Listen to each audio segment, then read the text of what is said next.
but it's not harassment. August 8, 2010 by Ben Reeve Lewis. I never said a word to them. Our regular guest blogger Ben Reeve Lewis gives us the benefit of his experience with enforcing the harassment laws. Harassment, what harassment? I recently had cause to talk to a landlord about allegations that their tenant was making against them, that they had been harassing them, as I do frequently, only to encounter, for the umpteenth time, a tone of utter astonishment and indignation. The usual stunned response to this question being, but how can I be harassing them? How indeed?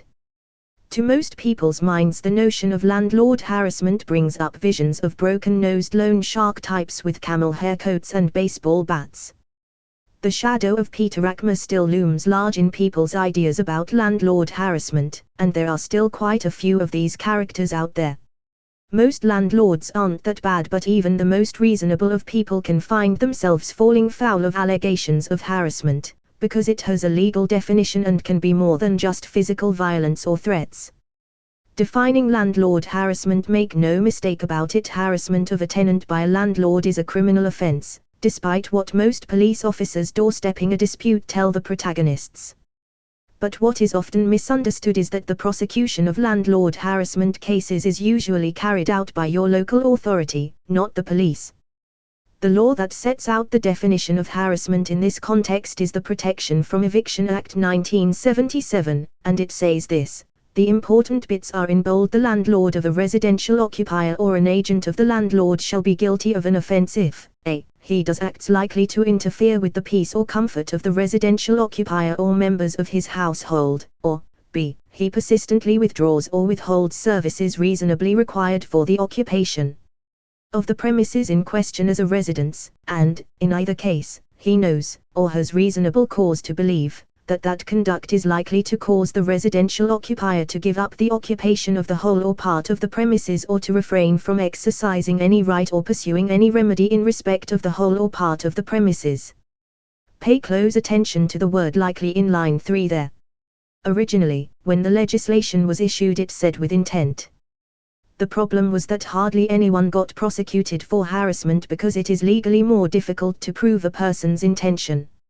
So the government amended the act some years later and replaced intent with likely.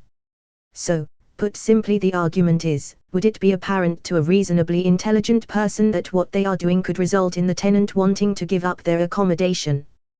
To really grasp this point, the landlord has to put aside their sense of grievance and look at their actions from the tenant's perspective.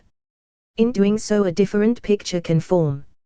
Out in the world, here are some of the common complaints of landlord harassment that come by phone and interview every single day of the week in the housing advice world. Times, my landlord keeps calling me and pressing me to pay my rent arrears. Times, my landlord insists on carrying out a property inspection every month and it is really getting me down. Times, my landlord and her family came at the weekend and stood in the doorway telling me I had to pay the rent increase or they would throw me out. Times, my landlord keeps coming to my property and taking things away. He took the fridge last week and now he has taken the microwave, saying he needs it for another property and he will replace it, but he never does. Times, my landlord keeps sending me notes saying I will have to leave if I don't clear my rent arrears. Most landlords would think it reasonable to chase up their tenants' rent arrears or to carry out regular inspections, but, using these common examples above, the landlord has to ask themselves, if I was renting property and the landlord kept ringing me up saying when are you going to pay, would it make me want to give up my accommodation? You see, it is a widely cast net and many more actions run the risk of being construed as harassment than just violence and intimidation. The council teams who have to investigate allegations are not daft and they can tell the difference between the hardcore stuff and situations we saw above, but when a complaint is made they are duty bound to put the allegation to the other side.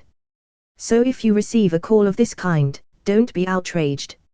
Imagine how annoyed you would be if you found out that these things were being said about you but you weren't told. Where are we going with this? In his statement that the government would not proceed with regulation and licensing of private landlords, Housing Minister Grant Shapps said that there were enough laws already in place to deal with rogue landlords. He was talking mainly about the Protection from Eviction Act. and pressure is growing from a number of quarters for councils to start taking a firmer line in matters of this kind. The fact is that the majority of council officers responsible for taking action for harassment only really do so where the harassment involves violence or threats or other fairly extreme acts. But are they now going to be pressured by managers to come up with more prosecutions, in the current and rather depressing obsession with performance statistics? In practice it is very difficult to secure a conviction for harassment, and in my experience, apart from some landmark cases, courts often don't impose too much of a fine. I once prosecuted a landlord who went to a property and with 2 other men and waved a gun under the nose of a woman and her 3 children. It took me 2 years to get it into court and he was fined £400. To add insult to injury, the judge refused our request for costs, which ran at around £8,500 if my memory serves me. Most of the high damages you read about are awarded in civil cases where the same offences can be taken to court as what is called breach of covenant for quiet enjoyment, and that is something a landlord should be more worried about. Civil claims are done and dusted in a lot less time than a criminal case, and the standard of evidence is far lower. For a successful PFEA prosecution, the council has to prove their case beyond all reasonable doubt, but in the civil court a successful claim is based only on balance of probabilities. Also, there are different categories of damages involved which can prove far more costly. If a tenant owes rent arrears, then the legal machinery is in place for the landlord to recover the arrears, through possession action. My advice to landlords reading this is don't try to shortcut proceedings, keep all your actions above board. There are plenty of resources to help you get the information and support, this website is one of them. Don't leave yourself open to accusations. As I wrote in a previous article, keep things strictly business and don't take the actions of your tenant, including allegations of harassment, personally. Remember, just because you don't consider your actions to be harassing the tenant, it doesn't mean that the law would agree with you.